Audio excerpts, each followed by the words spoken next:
The first shot didn't come from the sky. It came from beneath the cracked soil of Virex 9, a planet so dry that dust gave up trying to cling to boots. The ground buckled like something beneath it had awakened, and then the scream of ruptured earth swallowed the sound of the explosion. Quinn Salter hit the ground hard, his left shoulder slamming into a jagged rock. He rolled twice before pulling his rifle to his chest and pressing his back to a scattering of debris. His suit's diagnostics flickered against his visor, no punctures. But the pain in his shoulder didn't need diagnostics. Quinn. Lieutenant Lyra Grayson's voice crackled through the comms. Status? Shoulders probably dislocated, Quinn muttered, gritting his teeth. Still breathing. Good enough.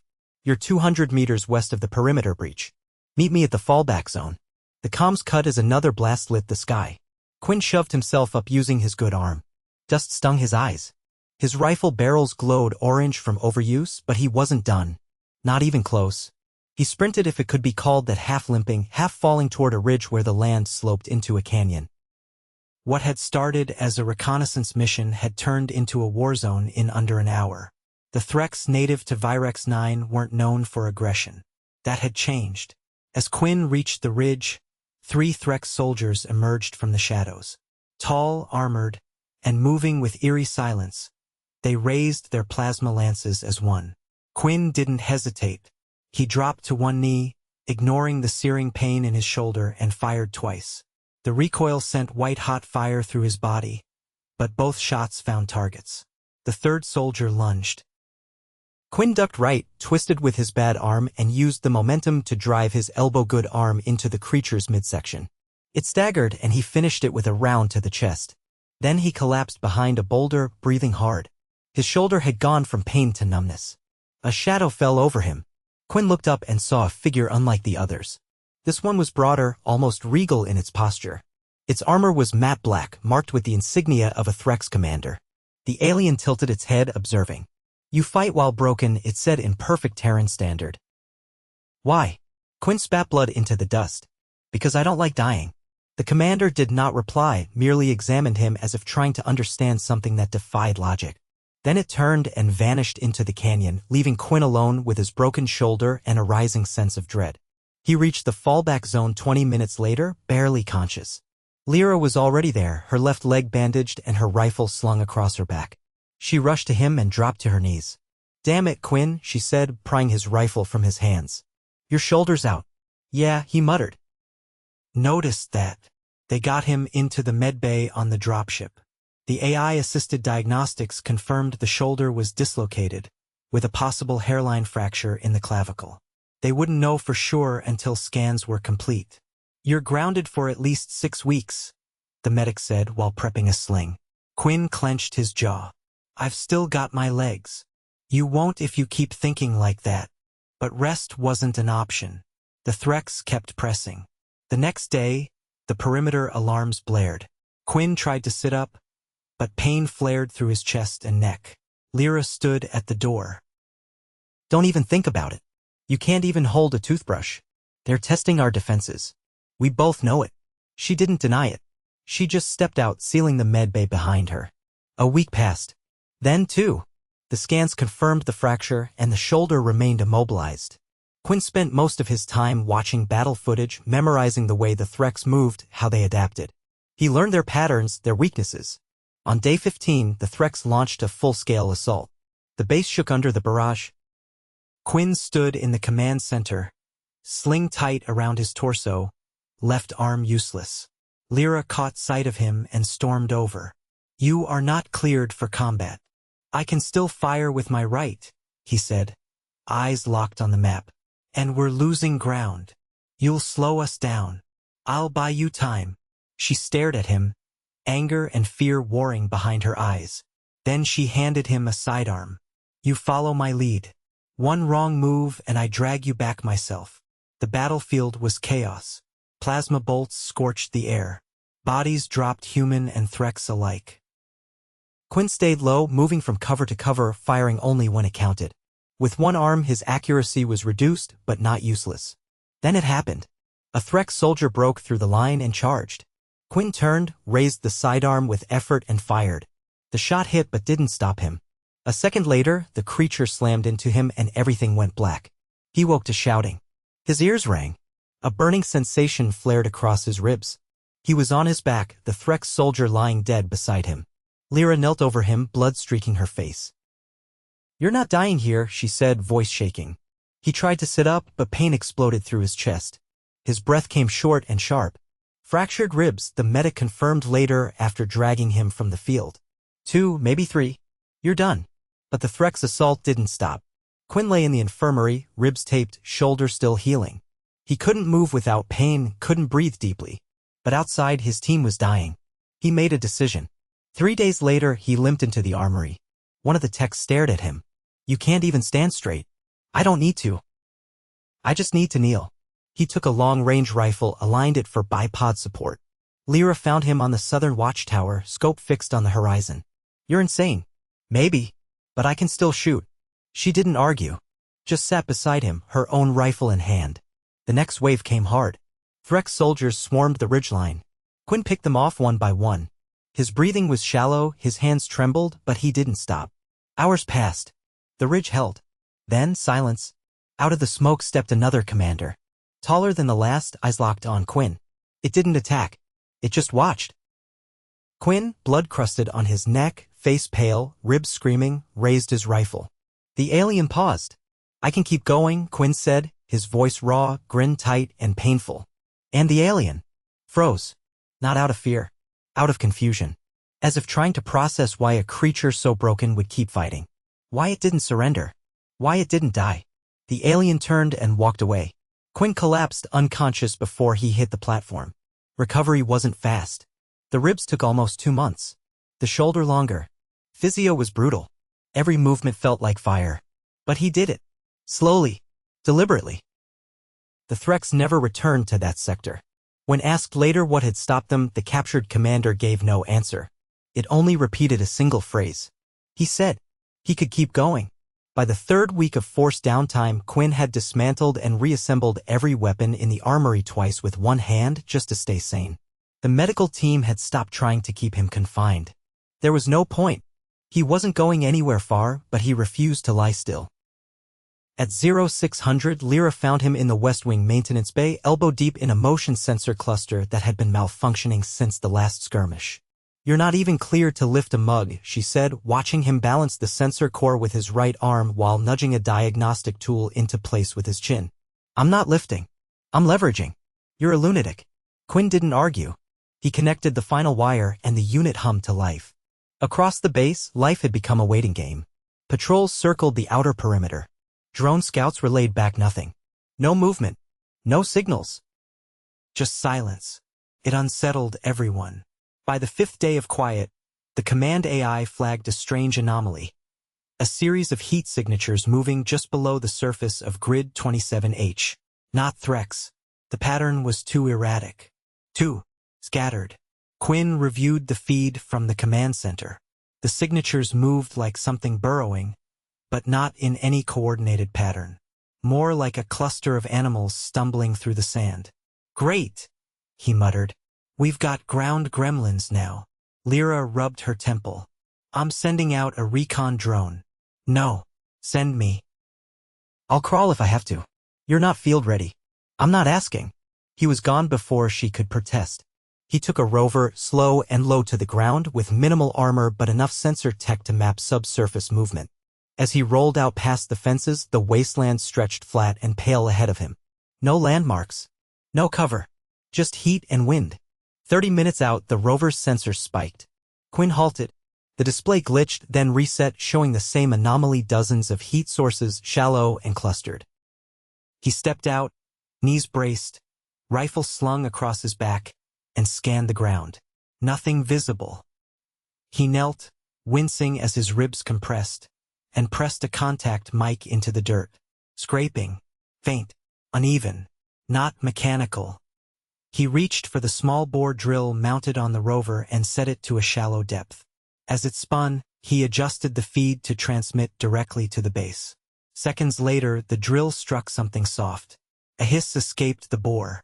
Then a thin, high-pitched keening sound erupted from the ground. He dove back as the earth erupted. A creature burst forth, thin, skeletal, almost translucent.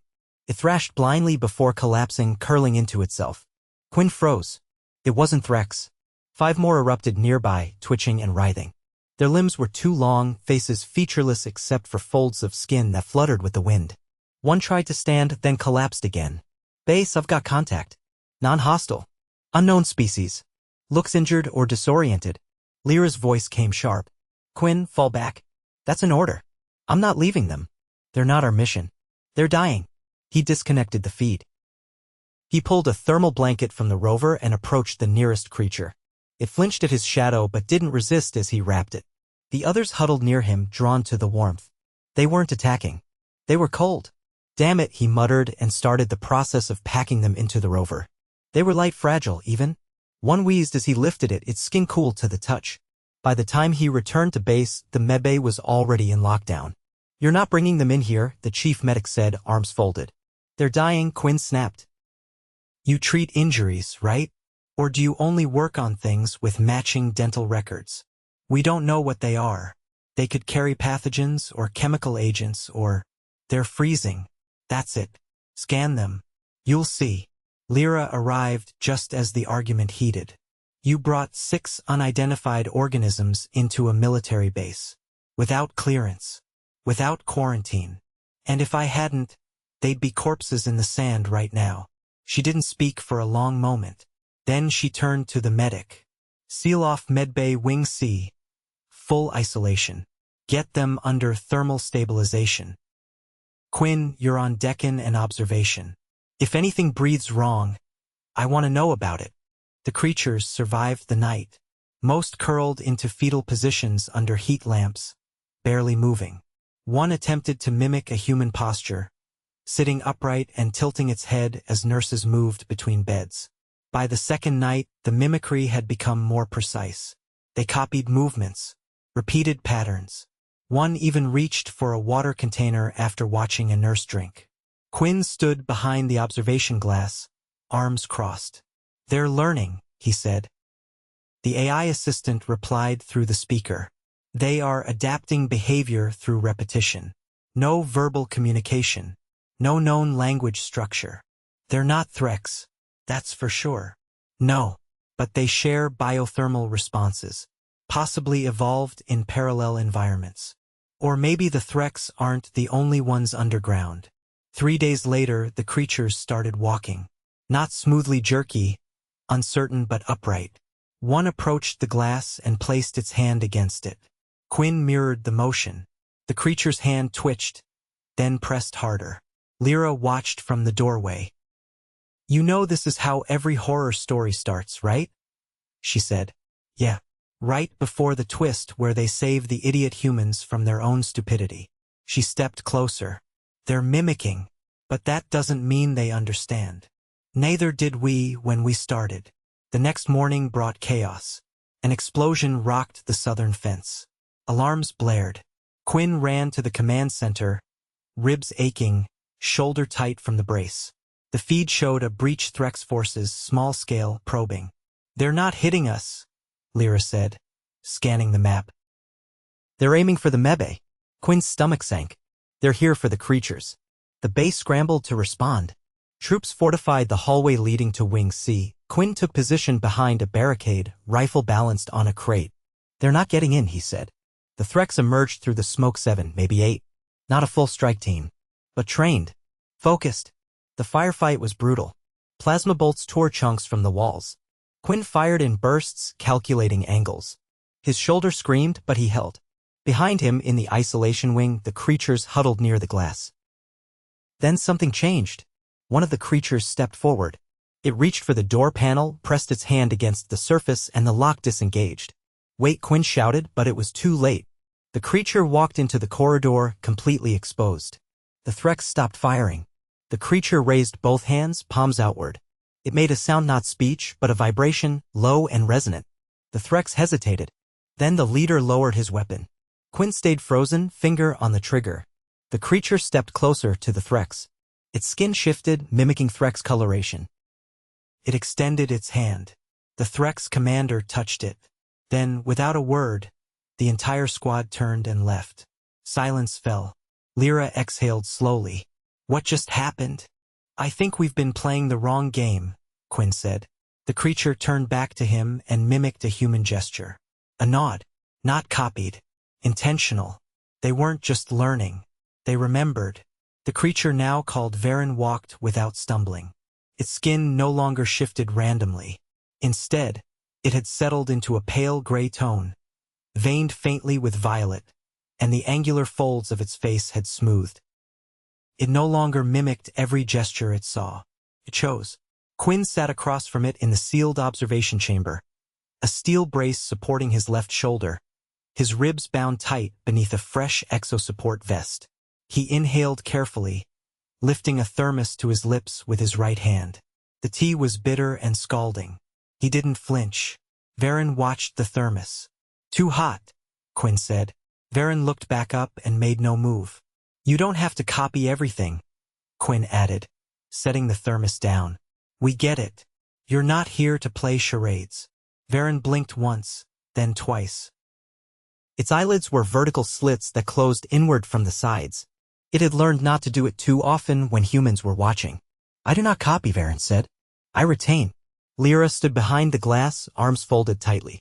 The commander had required 10 separate security clearances to allow this meeting, and even then only under strict containment. The rest of Varen's kind had vanished into the dunes 2 days after the Threx withdrawal. Only Varen remained. Quinn leaned forward. What do you retain about the Threx? Varen's head turned slightly. They removed their challenge. They do not understand your persistence. They don't have to. Just need them to stop shooting long enough for us to leave the planet without losing more people. You intend to abandon this ground. We were never here to stay. Varen's fingers curled around the edge of the table. You bled for the sand. Yeah, and I've bled plenty for places I didn't want to be. Doesn't mean I pack a flag and start building a patio. The creature's gaze lingered on him. You break open your body. Then you return to standing. Why? Quinn shifted, wincing slightly as the brace pulled tight across his clavicle. Because the alternative is lying down and waiting for something worse. Your form is inefficient, fragile. Tell that to the Threx squad you turned around. Varen said nothing for a moment. Then, almost softly, they heard the echo. Quinn frowned. Of what? The moment you refused to fall. There was a long silence. Then Lyra entered, sealing the door behind her. We've got 2 hours before the evac ship arrives. High Command's pulling us off the surface, all stations. You'll be on the first shuttle. I'm not leaving until Varen's cleared. She stared at Quinn, jaw tight. We've run every scan. We can't classify it. And we can't guarantee it isn't a threat. I'm not asking for a parade. Just a seat. And what happens when we get back to orbit and the brass decides it's too risky? Then I'll lie, Quinn said. Tell them it's a local medic we found in a cave. Very ugly, very quiet, excellent bedside manner. Varen tilted its head. This is deception. It's survival, Quinn muttered. Lyra exhaled through her nose. We'll need to modify the shuttle's biometric sensors. It'll flag the anomaly otherwise. I've got a plan, Quinn said. But we'll need the drone bay. They moved quickly. By the next hour, one of the inactive reconnaissance drones had been gutted. Quinn stood over the open chassis, sweat beading on his forehead as he rerouted the wiring beneath the primary sensor array. Varen observed silently, motionless. Climb in. The creature hesitated only briefly before folding itself into the drone's hollowed frame. Quinn locked the casing and reattached the outer panels. From the outside, it looked like standard equipment. Lyra tapped her comm cargo manifest updated. Drone Delta 4 assigned to Quinn's personal research log. The launch pad was quiet. Most of the personnel had already boarded the main transport. Quinn walked slowly, the weight of the drone slung over his back. It was heavier than it should have been. He didn't let it show. Inside the shuttle, the crewman scanned his ID, then the drone. Delta 4? That's not in the general manifest. Experimental AI mapping unit, Quinn said. I logged it last week. The crewman tapped through his tablet, then shrugged. Fine. Stow it under the rear rack. The shuttle lifted off 20 minutes later. Quinn sat beside Lyra, both strapped in as the G-forces pressed them against their seats. He kept his eyes on the floor where the drone rested silently. Orbit was reached in under 10 minutes. The stars came into view and the battered sphere of Virex 9 shrank beneath them. Quinn exhaled slowly. On board the command vessel, things moved faster. Medical scans, debriefs, equipment checks. The drone passed initial inspection. Lyra made sure of it. Quinn was cleared for low mobility duty until the next review cycle. That night, in the supply bay where the drone was stored, Quinn pried open the casing. Varen unfolded from the shell, limbs stiff. You didn't tell me what the Threx want with your kind. Varen adjusted its posture, standing straighter now. They fear what we remember. Which is? What came before them? Quinn crouched beside a crate. Ancient enemy? No. Ancient mirror. Lyra entered quietly, closing the hatch behind her. Command thinks the surface anomalies were natural. Seismic. They're writing off the whole mission as a misread. They always do, Quinn said. Varen can't stay hidden forever. Not up here. I know. Varen stepped forward. You intend to release me. More like drop you off somewhere you won't get dissected. There is a system, Varen said. Cold. Empty. But it listens. We'll find it. But you'll need a ship. I can build. Lyra raised an eyebrow. With what parts? You going to start chewing on engine coils? Varen turned to face her. I have retained more than movement. I have watched you build from failure. Quinn stood. Then we start small. Pod. Enough to get you out of the fleet's attention. Lyra nodded. I'll forge the clearance. But after that, you're on your own. Varen did not blink. That is acceptable. 3 days later, in a forgotten dock module, the escape pod launched. Minimal guidance. No beacon. Just a cold trajectory toward an unclaimed sector. Quinn stood at the viewport long after the flare of propulsion faded. Lyra joined him, holding 2 mugs. She handed him one. This one's actual tea, she said. Not that boiled gravel you keep drinking. He sipped without reply. You think we'll see it again? No. And that's the point. She leaned against the frame beside him. What if Command finds out? They won't. And if they do? Quinn turned. The scar still red along his collarbone. Shoulder stiff beneath the brace. Then I'll keep going.